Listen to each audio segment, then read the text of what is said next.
Hello everybody. RCC के इस नए लेक्चर में सभी का स्वागत है। आज हम लोग पढ़ेंगे analysis of T beam by WSM, क्योंकि हम लोग सिंगली बीम पढ़ चुके हैं, डब्ल्यू बीम पढ़ चुके हैं, तो आज टी बीम पढ़ लेते हैं फटाफट। ठीक है, तो टी बीम कुछ ऐसे ही दिखेगी, है ना। टी बीम कुछ ऐसे ही दिखेगी आपको। टी बीम कहाँ पे दिखेगी? जहाँ पे दो बीम आके, है ना, ज्वाइन करती हैं। अच्छा, ये क्रॉस सेक्शन की बात हम लोग कर रहे हैं, जैसे कॉर्नर पे मिलेगी, है ना। ठीक है, ये टी बीम कुछ ऐसे ही दिखेगी। अब इस टी बीम में इसको क्या बोला जाता है? तो इस वाले पोर्शन को बोला जाता है फ्लेंज, FLANGE। इसको बोला जाता है वेब। किसको? यहाँ से, है ना, ध्यान से देखिए, इस वाले पोर्शन को फ्लेंज बोला जाता है, इस वाले पोर्शन को वेब बोला जाता है। ठीक, ओके। अब बात करते हैं, फ्लेंज वेब हो गया। इसकी जो कुछ ना कुछ विड्थ होगी, मान लेते हैं कैपिटल बी, इसको बोलते हैं विड्थ ऑफ फ्लेंज, है ना। कुछ पोर्शन, है ना, कुछ पोर्शन जब आपकी टी बीम बनती है तो इतना पोर्शन उसी के अंदर ओवरलैप हो जाता है ना, दूसरी जो बीम होती है उसके। तो इफेक्टिव कितनी बचेगी? सिर्फ बचेगी कितनी? ये होती है be effective, effective width of flange, effective width of flange. अच्छा, इसकी विड्थ क्या होगी? इसकी विड्थ को हम क्या बोलेंगे? BW, width of web. ठीक है, अब बात आई, सब कुछ सही है ना। न्यूट्रल एक्सिस मान लीजिए यहाँ से कहीं जा रही है, न्यूट्रल एक्सिस। ठीक, न्यूट्रल एक्सिस जब यहाँ से कहीं जाएगी तो जाहिर सी बात है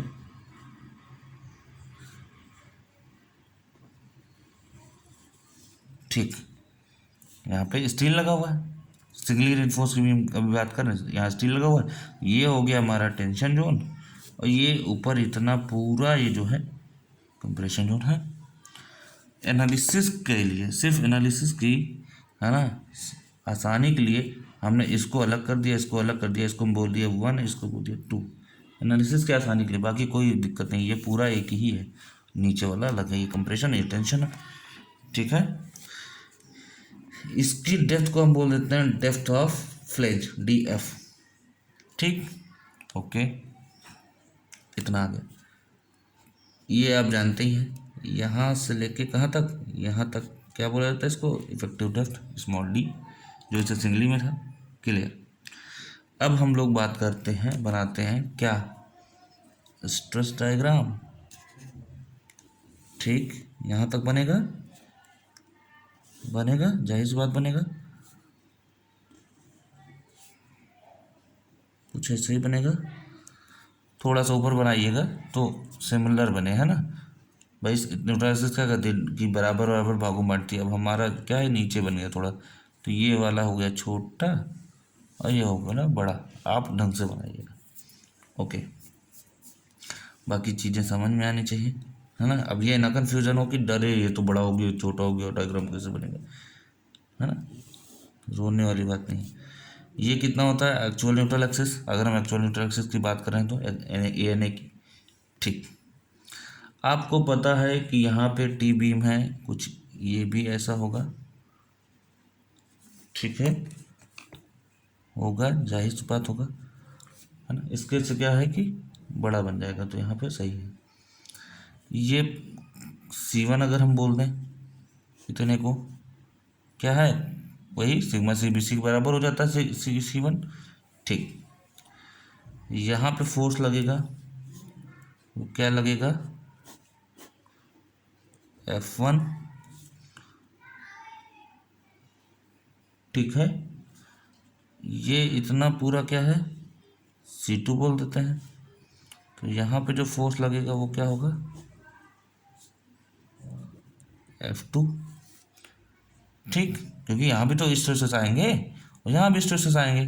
ठीक, तो ये आपका C1 स्ट्रेस हो गया, ये C2 स्ट्रेस हो गया, इस पॉइंट पे एक्ट कर रहा है फोर्स, इस पॉइंट पे एक्ट कर रहा है फोर्स। क्लियर। अब बात ये आई, चलिए भाई न्यूट्रल एक्सिस को आगे खींच लीजिए। बात ये आई कि ये कितना होता है, T/m।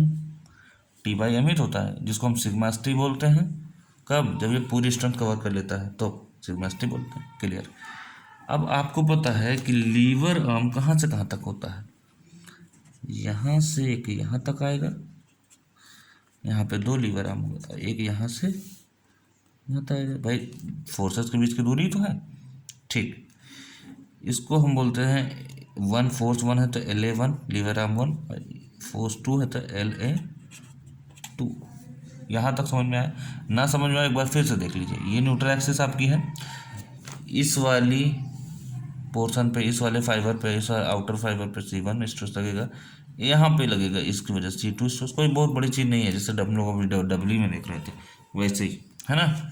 लेकिन यहाँ सिंगली में भी ऐसे होगा। यहाँ पे F1 एक्ट करेगा, यहाँ पे F2 एक्ट करेगा, यहाँ से यहाँ तक की दूरी LA1, यहाँ से यहाँ तक की LA2 LA1। कोई दिक्कत नहीं, क्योंकि लीवर आर्म होता ही क्या है, यहाँ भी कोई फोर्स लग रहा है। कौन सा लग रहा है वो? यहाँ फोर्स कौन सा लग रहा है? Ft। ठीक, ओके। जबकि देखा जाए तो वो FC1 है ना, FC2 है। ठीक, अब बात ये आई कि एनालिसिस कैसे करते हैं।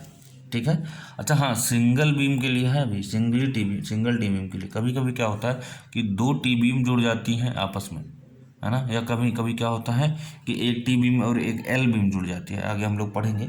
तो अभी हम लोग बात करेंगे सिर्फ और सिर्फ सिंगल टी बीम के लिए, है ना।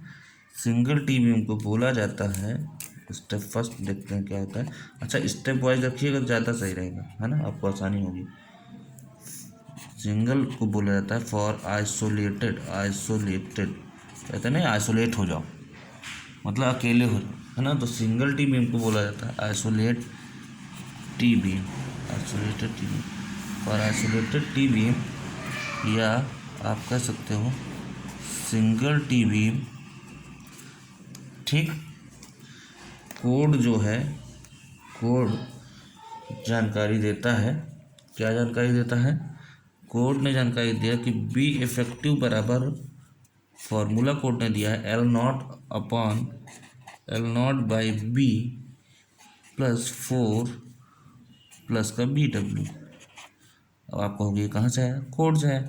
अच्छा हाँ, बच्चे ये कह रहे थे कि कोड सर क्या ये फार्मूले याद करने पड़ेंगे? नो, ये फार्मूले याद नहीं करने क्योंकि कोड अलाउड होता है एग्जाम में, सेमेस्टर एग्जाम में, बट कंपटीशन एग्जाम में आपको ये याद नहीं करना पड़ेगा। कोड भी अलाउड नहीं होता है।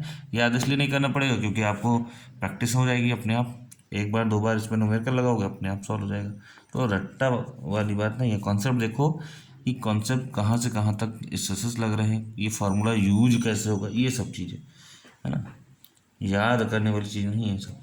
अब बात आती है, यहाँ कॉन्सेप्ट बार बार आ रहा है कि बी हमें पता है, विड्थ है, BW पता है, विड्थ ऑफ वेब है, L0 है क्या? तो L0 बराबर होता है distance between the points of zero moments, distance between the points of zero moments. देखिए, ध्यान से देखिएगा, जैसे सिंपली सपोर्टेड बीम है, कैसी बीम है आपने पढ़ रखा होगा। सिंपली सपोर्टेड अगर बीम है, चाहे ऐसे आप बनाइए और चाहे आप सिंपली सपोर्टेड बीम को ऐसे भी बनाते हैं ना। ठीक, सिंपली सपोर्टेड अगर बीम है, ये पॉइंट है, ये बी पॉइंट है, तो जाहिर सी पता है यहाँ भी मोमेंट ए भी 0 आता है, मोमेंट बी भी 0 आता है। ठीक, तो यही इस पॉइंट के बीच की जो L0 होगा वो डिस्टेंस क्या होगा? अगर इसकी लेंथ L है तो यहाँ पे L0 बराबर क्या होगा? L होगा। तो L0 बराबर distance between the points of zero moments. ठीक, तो ये आप नोट कर लीजिए, नोट करके लिख लीजिए एक जगह कि for simply supported beam L0 = L, जो भी दिखा। ठीक, for fixed beam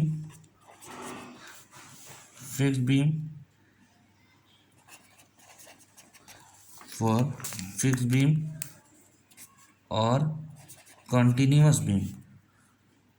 continuous beam, continuous beam क्या होती है? फिक्स बीम के लिए क्या होगा? एल नॉट बराबर 0.7L, 0.7L। ठीक, ये नोट कर लीजिए, ये दिया है किसमें? कोड में, अकॉर्डिंग टू IS 456/2000। ठीक, तो L naught is two L होगा सिंपली सपोर्टेड के लिए, एल नॉट बराबर 0.7L होगा फिक्स बीम और कॉन्टिन्यूस बीम, क्योंकि फिक्स बीम कॉन्टिन्यूस बीम में ऐसा नहीं होता कि यहाँ पे जीरो यहाँ पे जीरो। फिक्स बीम कैसे होगा भाई, हम लोग देखते हैं, है ना। फिक्स बीम में क्या होगा? ये तो होता है। कॉन्टिन्यूस क्या होता है? ठीक, इसमें ज़्यादा सपोर्ट हो। ठीक, तो कोई यहाँ तो मोमेंट आता है ना कि जीरो होता है, तो वहाँ जहाँ भी जैसा लोडिंग दी होगी उस अकॉर्डिंग मोमेंट होगा, है ना। तो जीरो मोमेंट जहाँ जहाँ होगा, ठीक है। तो जीरो मोमेंट्स के बीच की जो दूरी होती है वो एल नॉट होती है, L naught by L, L naught by 0.7L। Fix beam और कॉन्टिन्यूस बीम की बात आएगी। अब बात आती है, पहले स्टेप में हम लोग पढ़ते हैं कि ANA कैसे निकाला जाएगा, है ना। ANA, ठीक, ANA वही बात है। क्या करना है हम लोगों को? याद करिए, ANA में हम लोग क्या करते हैं? बार बार वही चीज़ पढ़ते हैं। इक्वेट करेंगे, क्या करेंगे? Equate the moment of area. ठीक, कौन कौन सा मोमेंट ऑफ एरिया इक्वेट करेंगे? कौन कौन सा? Of compression zone and tension side, है ना। कंप्रेशन का टेंशन का कर देंगे, ठीक है, कर देंगे। तो पहले कंप्रेशन का देखते हैं क्या आएगा, है ना। पहले कंप्रेशन का देखते हैं क्या आएगा। कंप्रेशन वाले ये है आपका डायग्राम। ठीक, अब देखिए यहाँ पे सिर्फ हमें बी इफेक्टिव लेके चलना है, मतलब भाई ये मतलब सिर्फ ये लेके चलना है, ये वाला। तो ये रहा बी इफेक्टिव, मतलब ये डिस्टेंस और डेप्थ कितना है? DF है, तो इसका एरिया क्या होगा? ये वाला एरिया। ठीक, be effective into DF, be effective into DF आएगा एरिया। तो हम लोग याद करो, मोमेंट ऑफ एरिया ले रहे हैं ना, तो मोमेंट ऑफ एरिया में आएगा कंप्रेशन साइड का बी इफेक्टिव इंटू DF। ठीक, एरिया इंटू याद करिए न्यूट्रल एक्सिस से इसके सेंट्रॉइड की दूरी लेते थे हम लोग। न्यूट्रल एक्सिस से इसकी सेंट्रॉइड की दूरी लेते थे। इसकी सेंट्रॉइड कितना होगा? DF/2। भाई इसकी सेंट्रॉइड दिख रहा है सही से? ठीक है, इसकी सेंट्रॉइड है ना, सिर्फ इतना ही तो डेप्थ है, तो D/2 होगा, D/2 या DF/2 होगा। और यहाँ से यहाँ तक की दूरी होगी न्यूट्रल एक्सिस से इस दूरी यहाँ तक। तो न्यूट्रल एक्सिस से यहाँ तक की दूरी क्या होगी? ये टोटल कितना है? x से ये DF/2 घट जाएगा, तो ये कितना बचेगा? ये देखा जाए तो ये कितना बचेगा? x से माइनस DF/2। इतना ही तो भैया DF/2 है। एक मिनट, किसी और पेन से लिख दें, दिखता हूँ, दिखता है आप लोगों को? नहीं दिखता। सिर्फ ये इतने की बात अगर हम कर रहे हैं तो ये क्या है? DF/2 ही तो है, DF/2 यही तो है। तो अगर ये x से घट जाएगा, ये टोटल x से है, तो इतना आ जाएगा, इतना आ जाएगा। ठीक, तो बात आती है यहाँ पे x से माइनस DF/2, ठीक है, प्लस ये तो इस वाले पोर्शन का होगा। अब इस वाले पोर्शन का देखना, सिर्फ इतने का देखना, ठीक है। ये फ्लेंज था, अच्छा, दो पोर्शन में क्यों डिवाइड किया? क्योंकि ये फ्लेंज है, ये वेब है, फ्लेंज का एरिया लगा आ गया। अब वेब का एरिया बचा है सिर्फ इतने का। एक बात बताइए, यहाँ से यहाँ तक की कितनी है? यहाँ से यहाँ तक BW है, BW इस इंटू दिस, ये कितना है? ये टोटल DF है, अरे भाई ये क्या है, एक्स से माइनस डी एफ है कि नहीं है? है, डी एफ घटा दो एक्स से, तो एक्स से माइनस डी एफ, ये बी डब्ल्यू, तो बी डब्ल्यू इंटू एक्स से माइनस डी एफ होगा इसका एरिया। सिंपल सी बात है भाई, इसमें कहने की क्या बात है, एक्स से माइनस डी एफ दिख रहा है, बी डब्ल्यू इंटू एक्स से माइनस डी एफ, ये एरिया आ गया। और न्यूट्रल एक्सिस से इसकी दूरी, मतलब यहाँ सेंट्रॉइड की दूरी, न्यूट्रल एक्सिस से ये दूरी, सिर्फ ये क्या होगा, ये क्या होगा भैया, एक्स से minus d F by two into x a minus d F पूरे का डिवाइडेड बाई टू। यहाँ ध्यान से देखिए, कंफ्यूज बिल्कुल नहीं होना, यहाँ पूरे का डिवाइडेड बाई टू है, यहाँ सिर्फ एक्स से minus d F by two, इसलिए हमने एक्स से अलग लिखा है कलर से, डी एफ बाई टू अलग कलर से लिखा है। ठीक है, तो ये एक्स से minus d F by two, ये हो गया कंप्रेशन जोन का।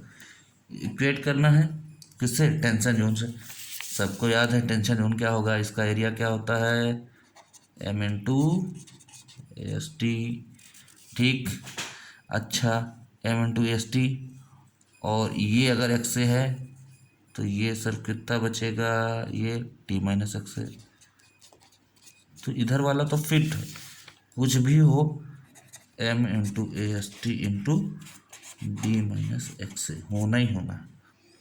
ठीक, चलिए सॉल्व कर लेते हैं। तो इसको आप सॉल्व कर लेंगे तो आएगा be effective into D F into x a minus d F by two. Solve क्या करेंगे, वैल्यू बिना कुछ सॉल्व ही नहीं कर सकते, बस ये आपको बताना था कि ये x a minus d f और x a minus d f ये होल स्क्वायर हो जाएगा upon two is equal to m a S T into D minus x a. ये आपका आ गया, इससे आप निकाल सकते हो, क्या निकाल सकते हो इससे, आप इससे क्या निकाल सकते हो, एक्स की वैल्यू, ए एन ए की वैल्यू। ठीक, ओके। नेक्स्ट स्टेप है स्टेप सेकंड, एक्स से निकल आएगा, अरे आपको पता है एक्स सी भी निकल आएगा, एक्स सी इंटू के डी, वही पुराना फार्मूला। क्यों, क्योंकि सेम बन रहा है भाई, C one upon T by M is equal to, भाई अगर यहाँ पे सी वन बराबर सिग्मा सी बी सी हो जाए, टी बाई एम की वजह सिग्मा टी बाई एम हो जाए, कब, एक्स सी कब निकालते हैं, जब बैलेंस सेक्शन हो। बैलेंस सेक्शन क्या होता है, ये जो ये दोनों बराबर होता है, तो सिग्मा टी बाई एम हो जाएगा, ये एक्स सी हो जाएगा, एक्स के बजाय एक्स सी हो जाएगा, तो निकल नहीं आएगा, this by this equal to this by this, तो वही आएगा एक्स सी बराबर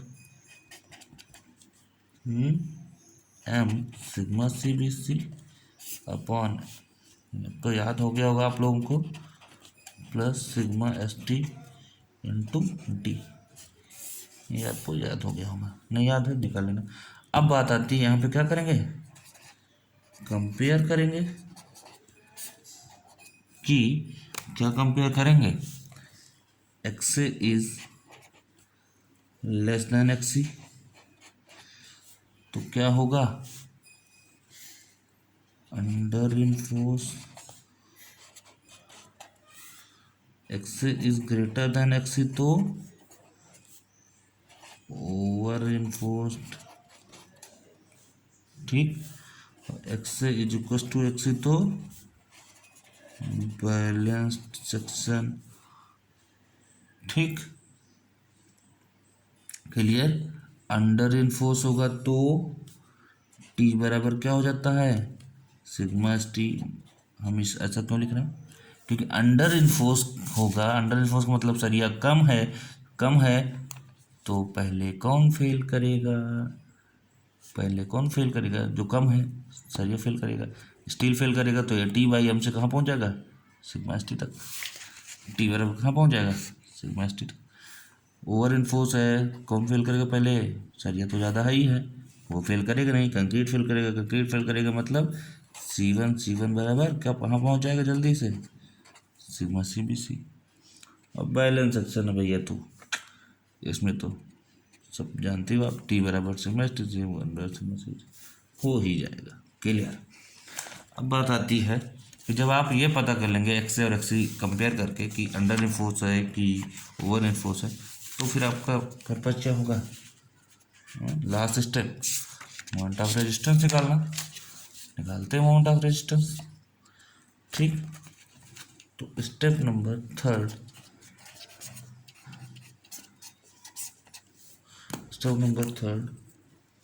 मोमेंट ऑफ रेजिस्टेंस। क्या होता है मोमेंट ऑफ रेजिस्टेंस?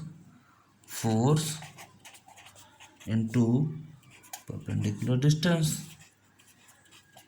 ठीक, यहाँ फोर्स क्या है? यहाँ पे फोर्स क्या है? अब ध्यान से देखिए,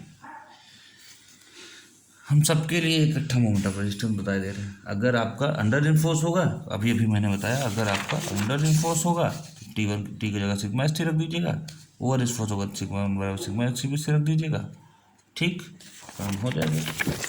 ठीक है, मोमेंट ऑफ रेजिस्टेंस पहले कॉमन बता देते हैं सबके लिए। तो फोर्स क्या है?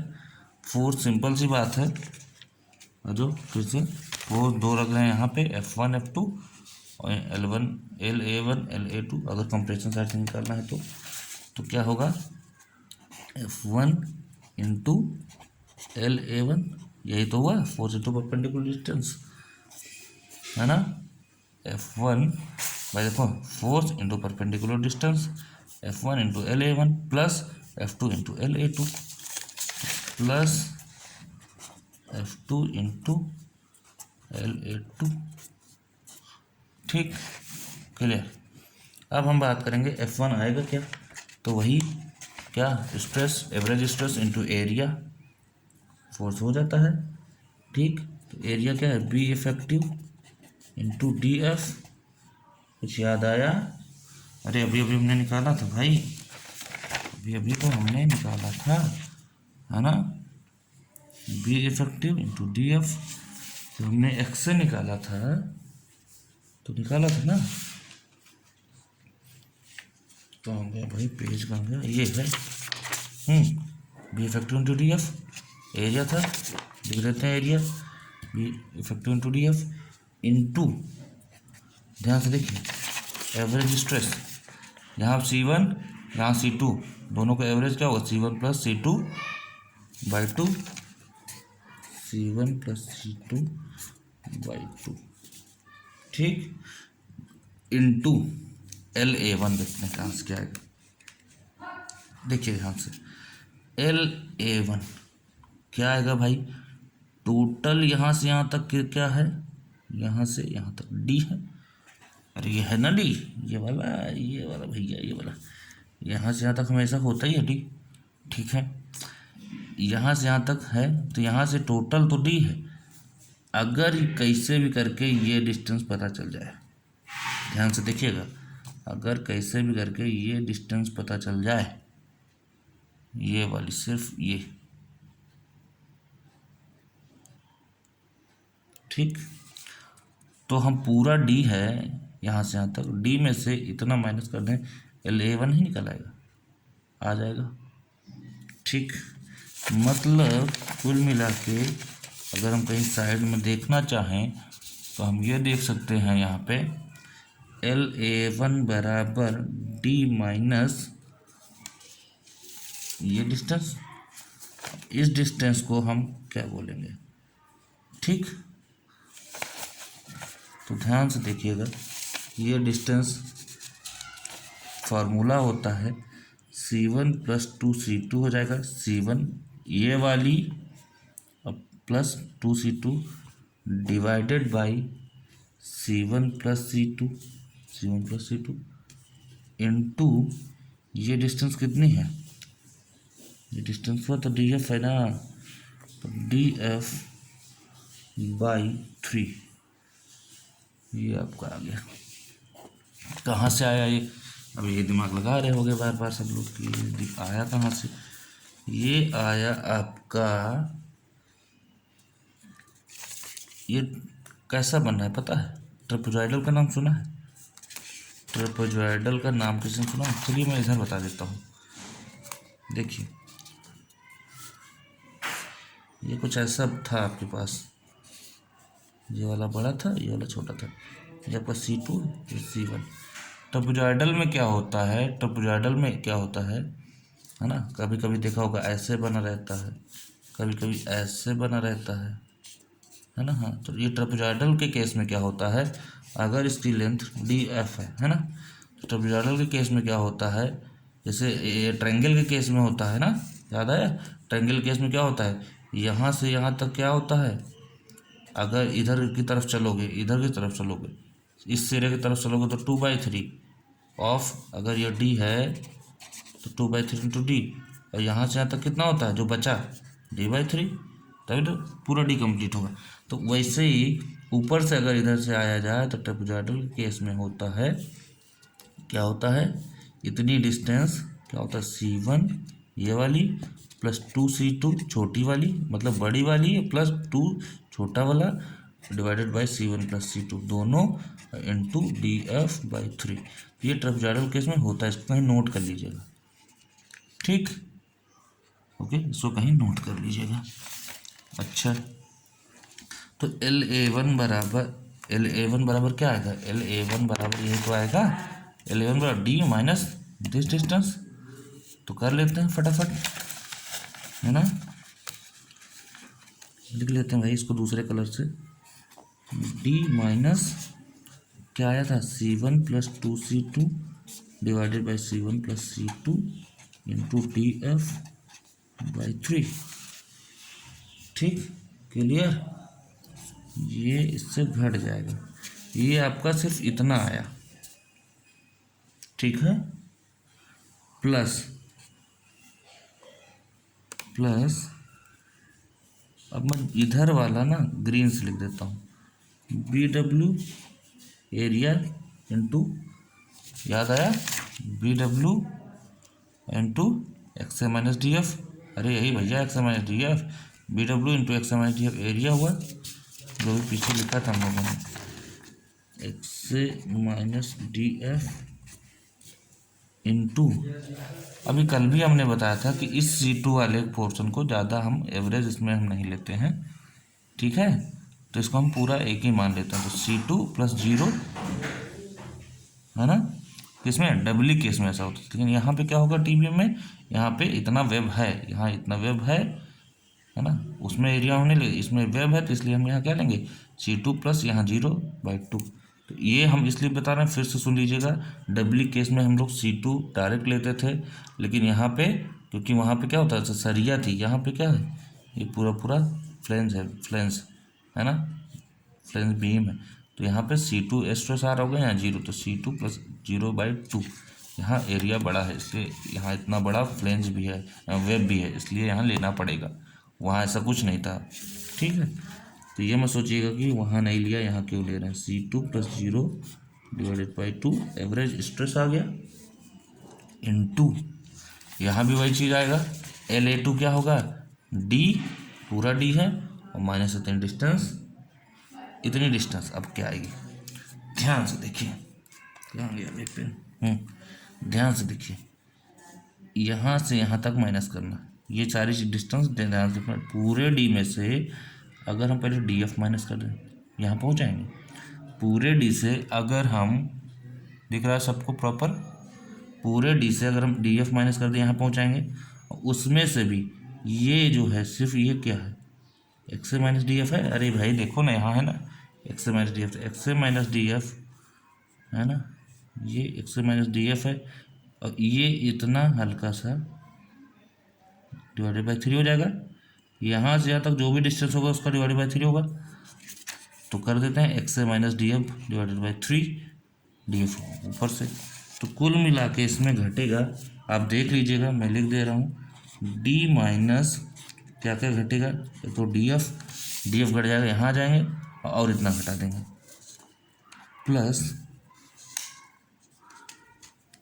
क्या घटेगा, XA माइनस DF/3, ठीक, क्लियर, D माइनस DF, अच्छा प्लस हमने लिख दिया क्योंकि यहाँ पे ब्रैकेट लगा दिया, वरना D minus DF minus XA minus DF/3 लिखना था, इसको हम क्या लिखते, इसको हम लिखते, ध्यान से देख लीजिए, LA2 लिखने वाले थे हम, LA2 लिखने वाले थे D माइनस डी एफ घटेगा, माइनस का और क्या घटेगा, x minus d F by 3। तो जब ये माइनस हमने यहाँ ब्रैकेट लगा दिया तो ये प्लस हो जाएगा। ठीक, क्लियर। तो ये टोटल आया आपका MOR। क्लियर, यहाँ से लेके यहाँ तक। ठीक, यहाँ से लेके यहाँ तक MOR आ गया। यहीं से आपका टी बीम का मोमेंट ऑफ रेजिस्टेंस निकल आएगा। फिर बता रहे हैं C1 C2 कैसे निकालोगे, सिमिलर ट्रायंगल से निकल आएगा। बस ये है, अगर अंडर इनफोर्स होगा तो क्या करना है आपको, T इक्वल लिख देना है सिग्मा ST। ठीक, और C1 की जगह C1 ही रहेगा। ओवर इनफोर्स रहेगा तो क्या आएगा, C1 बराबर सिग्मा CBC। ठीक, और T की जगह T ही रहेगा, T/M। ठीक, अब बात आती है ये निकलेगा कैसे, निकाल देते हैं भाई। कैसे निकलेगा, निकाल देते हैं। या आप लोग सिमिलर ट्रायंगल से क्या करना, निकाल लेना। तो सिमिलर ट्रायंगल से निकाल लेना, इतना हमने बता दिया, बहुत बता दिया है। ठीक है, आप लोग भी C1 निकालना, C2 निकालना। ठीक, सिमिलर ट्रायंगल से C1 C2 निकालना, T भी निकाल लेना। जब जैसे ज़रूरत पड़े आप निकालिए, ना आए तो आप बताइएगा। सिमिलर ट्रायंगल से तो निकाला जा सकता है आराम से। हमने यहाँ तक बता दिया कि कौन सा कहाँ पड़ेगा, T बराबर सिग्मा ST हो जाएगा पहले वाले केस में, है ना। जैसे अंडर इनफोर्स वाले केस में क्या बन जाएगा, छोटा सा डायग्राम में बता देता हूँ। यहाँ हो जाएगा सिग्मा ST/M, यहाँ रह जाएगा C1। तो आप निकाल नहीं लोगे, यहाँ माना कि यहाँ से 2, लेकिन पहले इसको ले लेना, C1 बाई दिस एक्स है ना, बराबर सिग्मा ST/M, है ना, अपॉन D माइनस एक्स। ठीक, अपॉन D माइनस एक्स। तो यहाँ से क्या निकल आएगा, C1 ही निकल आएगा। वही C1 की वैल्यू लेके उठा के रखना तो फिर आ जाएगा। ठीक, तो चलिए ठीक है, यहाँ तक हो गया आपको मोमेंट ऑफ रेजिस्टेंस, है ना, ऑफ टी बीम भी कंप्लीट हो गया। रिवाइज करते रहिए, पढ़ते रहिए, मस्त रहिए। ठीक है, जो भी कन्फ्यूजन हो बताइएगा। ठीक, नेक्स्ट लेक्चर में हम लोग पढ़ेंगे न्यूमेरिकल्स।